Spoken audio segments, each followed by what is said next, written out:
Жолдағы кедергі. Бір патша сарайға кіретін жолдың үстіне үлкен тас қойып, өзі терезеден бақылап отырыпты.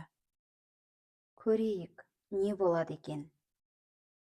Елінің ең бай саудагерлері, ең күшті керуеншілері, сарай қызметкерлері жолда келе жатып, тасты айналып өтіп, еш нәрсе істемей кіріп кетеді.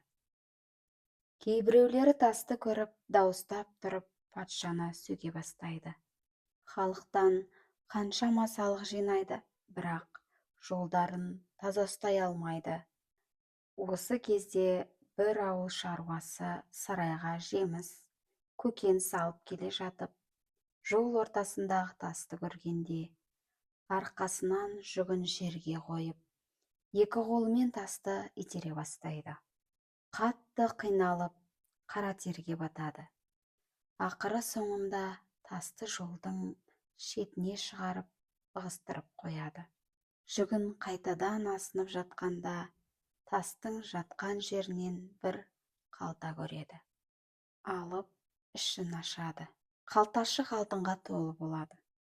Ішінен патшаның жазған хатын көреді. Бұл алтын тасты жолдан алған адамға берген сыйлығым.